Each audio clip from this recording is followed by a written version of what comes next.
అయిపోయి ఇంకా పూర్తిగా వైఎస్ఆర్టీపీ పార్టీ క్లోజ్. ఎలా అంటే ఇంకా 4వ తారీఖు వైఎస్ షర్మిల గారు వైఎస్ఆర్టీపీ పార్టీని కాంగ్రెస్లో విలీనం చేయబోతున్నారు. ఏం చెప్పాలో అర్థం కావట్లేదు. పార్టీ పెట్టడం ఎందుకు, విలీనం చేయడం ఎందుకు? పవన్ కళ్యాణే బెటర్ ఏమో అనిపిస్తుంది. కనీసం ఏదో ఒకటి పార్టీ పెట్టి ప్యాకేజీ తీసుకునైనా పోరాడుతూ ఉన్నాడు. కానీ ఏం ఎందుకు కలిపేస్తుందో కాంగ్రెస్ అర్థమే కావడం లేదు. ఈరోజు ఇడుపులపాయకి వెళ్ళిన తర్వాత అక్కడ వైఎస్ఆర్ గుడి దగ్గర కొడుకు రాజారెడ్డి పత్రిక పెట్టి ఆశీర్వాదం తీసుకున్న తర్వాత మీడియాతో ఏం మాట్లాడింది అది విందాం ఫస్ట్. తర్వాత ఇంతకుముందు కాంగ్రెస్ గురించి ఏం మాట్లాడిందో కూడా విందాం. అతి పెద్ద సెక్యులర్ పార్టీ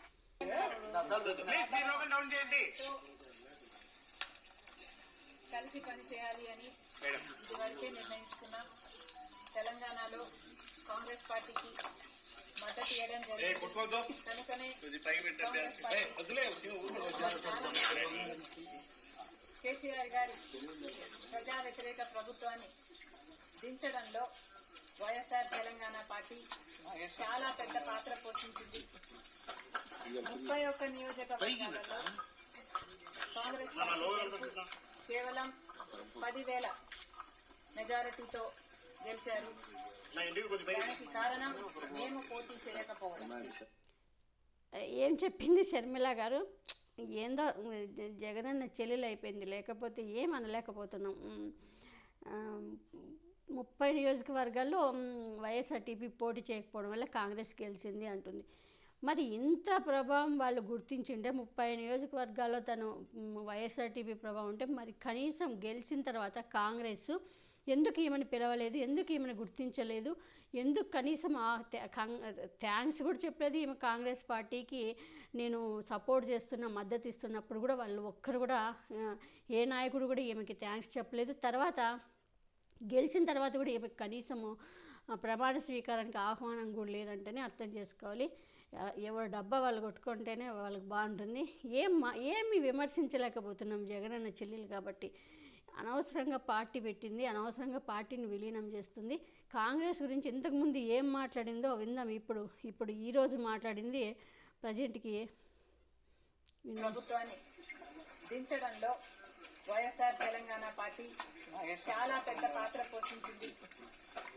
31 నియోజకవర్గాలలో కాంగ్రెస్ పార్టీ కేవలం 10,000 మెజారిటీతో గెలిచారు. దానికి కారణం మేము పోటీ చేయకపోవడం. వైఎస్ఆర్ తెలంగాణ పార్టీ పోటీ చేస్తుంటే కాంగ్రెస్ పార్టీకి చాలా ఇబ్బంది అయ్యేది. ఈ కృతజ్ఞత భావం కాంగ్రెస్ పార్టీలో కూడా ఉంది. వైఎస్ఆర్ తెలంగాణ పార్టీకి నేను చేసిన త్యాగానికి కాంగ్రెస్ పార్టీ వాళ్ళు విలువనిచ్చి ఈరోజు నన్ను కాంగ్రెస్ పార్టీలోకి ఆహ్వానించడం జరిగింది. కాంగ్రెస్ పార్టీతో కలిసి పనిచేయడానికి నాకు కూడా ఏ అభ్యంతరం లేదు. ఎందుకంటే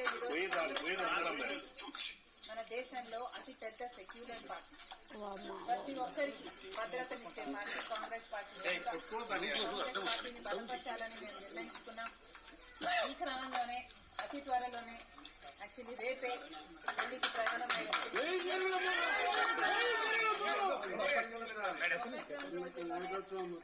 అన్ని ప్రశ్నలకు సమాధానాలు మళ్ళీ సమాధానాలు చెప్తుందంటే రేపే ఢిల్లీకి పోతుందంటే కాంగ్రెస్. అక్కడ ఎవరో కానీ ఏమో చుట్టుపక్కల ఉండేవాళ్ళు వాళ్ళైతే మాకు ఏపీకి సంబంధించిన వాళ్ళైతే కాదనుకుంటా. కాంగ్రెస్ పేరెత్తితేనే మండిపడిపోతారు. కాంగ్రెస్ పేరెత్తితే అటు జేఈ షర్మిల అంటున్నారంటే వాళ్ళు ఎవరో తెలంగాణ వాళ్ళే అక్కడ వాళ్ళే ఉంటారు. మా ఏపీ వాళ్ళైతే ఆ మాట అనరు. ఏమి చెప్పాలో ఎందుకు షర్మిల గారు ఇలాంటి నిర్ణయాలు తీసుకుని. సరే ఏపీకి వస్తావన్నా సరే కాంగ్రెస్లోకి వెళ్ళి జాయిన్ అయ్యి ఏదో ఒకటి చేసి ఏపీకి వస్తావా, సరే రా, ఆహ్వానిస్తున్న వెల్కమ్. చూస్తాం మరి ఎలా ఉంటుందో. ఇది ఈరోజు మాట్లాడే విషయాలు. ఇంతకుముందు కాంగ్రెస్ గురించి ఏం మాట్లాడిందో నిజంగా అదిగిన వింటే ముక్కు మీద వేసుకుంటారు. ఏంటి షర్మిల గారైనా ఇలా మాట్లాడిండేది అనిపిస్తుంది. గారి జయంతి రోజున వైఎస్ఆర్ గారి బిడ్డ ఇక్కడ నిలబడి వైఎస్ఆర్ గారి జయంతి రోజున ఇది ఎప్పుడు కాదు, తను పార్టీ వైఎస్ఆర్టీపీ పార్టీ పెట్టినప్పుడు తెలంగాణలో మాట్లాడిన మాటలు వైఎస్ షర్మిల గారు. వైఎస్ఆర్ గారి బిడ్డ ఇక్కడ నిలబడి చెప్తుంది. వైఎస్ఆర్ గారి పేరును ఎఫ్ఐఆర్ లో చేర్చింది ఈ కాంగ్రెస్ పార్టీ. వైఎస్ఆర్ అనే 3 పదాలను ఉచ్చరించే హక్కు కూడా, ఉచ్చరించే అర్హత కూడా లేదు ఈ కాంగ్రెస్ పార్టీకి. విన్నారుగా ఏం మాట్లాడింది. ఒకప్పుడు షర్మిల అదే వైఎస్ఆర్టీపీ పెట్టిన తర్వాత, పోనీ అంతకుముందు మా జగన్మోహన్ రెడ్డి గారి పార్టీలో ప్రచారం చేసినప్పుడనైతే ఏమనుకోవచ్చు కాదు. వైఎస్ఆర్టీపీ పార్టీ పెట్టిన తర్వాత తెలంగాణలో కాంగ్రెస్ను ఎలా విమర్శించింది అందరికీ తెలుసు. వైఎస్ఆర్ ఎఫ్ఐఆర్లో పేరు పెట్టినది కాంగ్రెస్, జగన్మోహన్ రెడ్డి గారిని ఎంత ఇబ్బంది పెట్టింది, కుటుంబాన్ని ఎంత ఇబ్బంది పెట్టింది. వీళ్ళు కూడా ఢిల్లీకి వెళ్ళారు.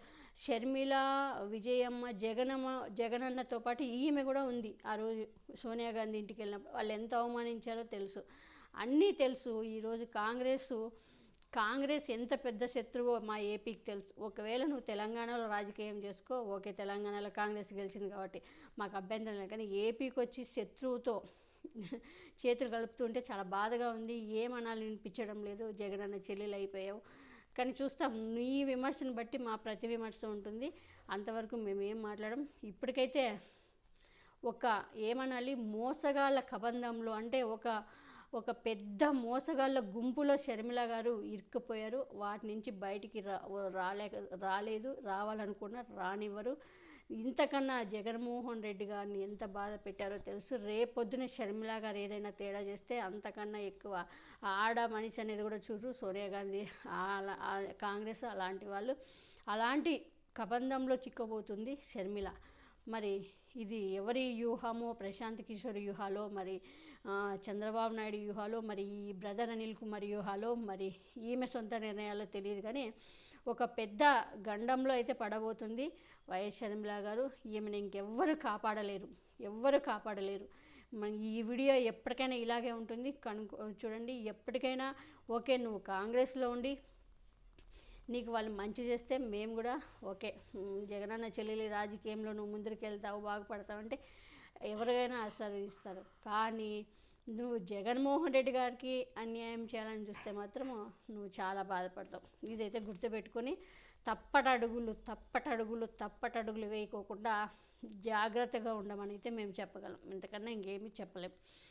చూసారుగా అదో 2 రకాలుగా ఎలా మాట్లాడిందో. ఏం అనలేకపోతున్నాం. చెల్లెలైపోయింది.